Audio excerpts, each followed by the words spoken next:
네, 개장 준비 들어가겠습니다. 헤르메스 스탁 하창환 본부장도 자리해 주셨네요. 어서 오십시오. 네, 안녕하십니까. 네.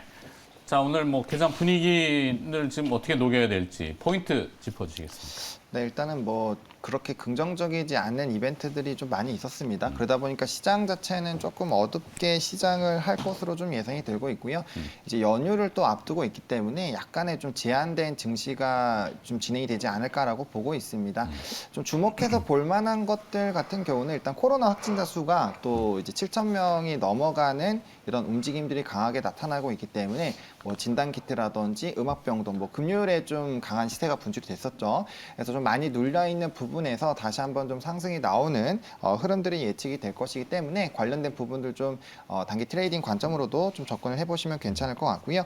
그다음에 이제 또 러시아랑 미국에 대한 이런 갈등에 따른 지정학적 리스크에 대한 우려가 좀 커지고 있습니다. 그래서 거기에 따라서 이제 방산주들을 좀 관심을 계속적으로 좀 가져야 되지 않을까라고 보고 있고요. 또 방산주 같은 경우도 뭐 이제 북한에서 또 이제 미사일 관련된 이벤트가 부각이 될 수도 있고, 그다음에 최근에 이제 천공부터 시작해서 수주가 또 잘 나오고 있기 때문에 뭐 실적이나 이런 부분에서도 좀 기대감이 나타나지 않을까라고 보고 있습니다. 근데 일단 지정학적 리스크 쪽으로 좀 가기 때문에 뭐 한일단조나 빅텍 스페코 쪽으로 좀 수급이 쏠리지 않을까라고 보고 있고요. 만약 그쪽이 좀 부각이 된다면요.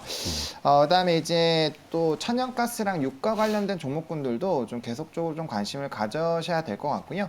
곡물 가격도 굉장히 좀 많이 높아지고 있습니다. 그래서 대부분의 원자재 관련된 종목군들 중에서 조금 눌려 있거나 최근에 좀 시세가 분출이 되지 않은 쪽을 한번 공략을 해보시는 것도 좋은 방법이라고 좀 보고 있고요. 그래서 이제 뭐 FOMC라든지 뭐 에너지 솔루션 상장 이후 그다음에 연휴 이벤트들이 있기 때문에 이러한 부분들을 조금 보기 전까지는 그렇게 좀 긍정적인 흐름보다는 약간 제한된 움직임이 나타날 것으로 되고 있고요. 바닥권 종목군들이 대부분 엄청 많습니다. 최근에 많이 눌려 있기 때문에. 그래서 뭐 이제 엔터라든지 조금 밑바닥에서 올라올 만한 섹터들이 굉장히 좀 많이 있기 때문에 그런 종목군들 조금씩 모아가시는 전략도 좋지 않을까라고 정리를 좀 드려보도록 하겠습니다. 네, 지금 화면에 잘 정리해 주셨는데 코로나, 그다음에 에너지, 그리고 뭐 일부 방산 이런 이제 제한적인 관심이 유효하다. 네. 제한적이라는 단어가 빠졌는데 변동이 이제 굉장히 커질 수 있잖아요. 네. 매매들을 참여 안 하면은 이제 매수 매도 호가들이 조금 얇아지면은 저 위로 갔다가 저 밑으로 갔다가 이럴 수 있기 때문에. 자, 지금 재료가 좀 엉켰어요.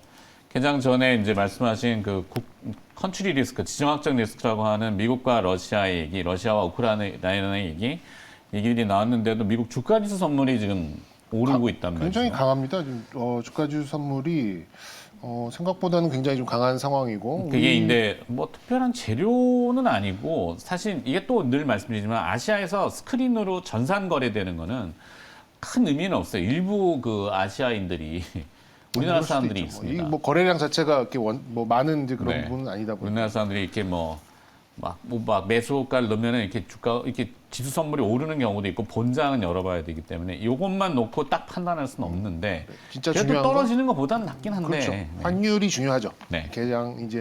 환율이 어떻게 개장하느냐 이게 좀 중요한 부분인 것 같고 일단은 뭐 짧게 개장할까? 말씀드리면 뭐 미국장 하락을 일부 반영을 시키고 좀 출발을 할 것 같습니다. 근데 뭐 만약에 아까 말씀드렸던 환율이나 미국의 선물 뭐 이런 쪽이 이게 만약에 사실이라면 뭐 빠르게 좀 낙폭을 축소할 걸로 기대를 해보셔도 좀 좋을 것 같고요.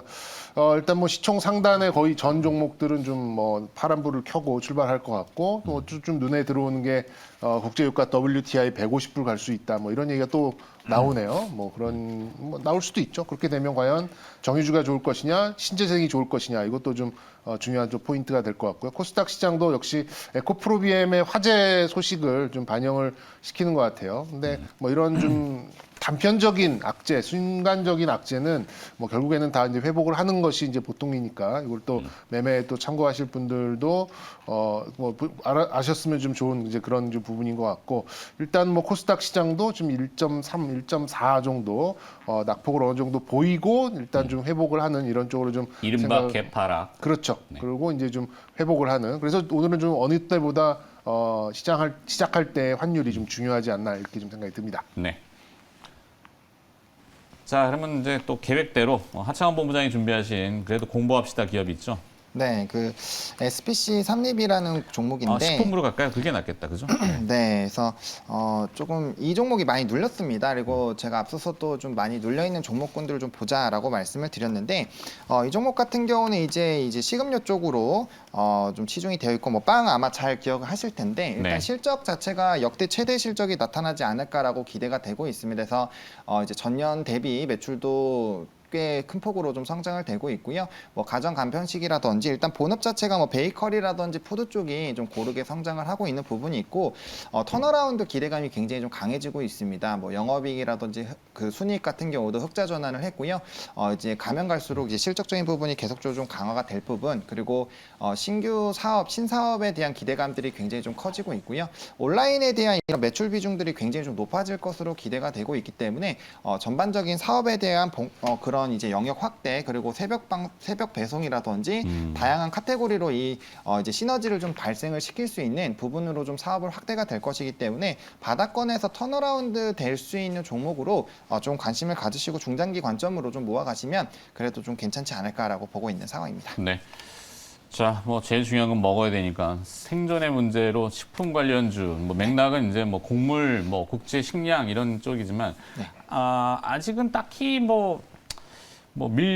선물 지금 보고 있는데 그렇게 네. 막 튀진 않아요. 네, 네. 그래서 다행이다. 그래도 우리 설 연휴 잘 먹고 저기 하지 않겠습니까? 네. 멘트가 엉키는 거 보니까 마무리해야 된다니까. 자, 두 분 함께 해주셨고요. 이제 개장은 IBK 투자증권 분당센터 정경민 차장과 헤르메스 스탁의 하창환 본부장이었습니다. 고맙습니다. 네, 감사합니다.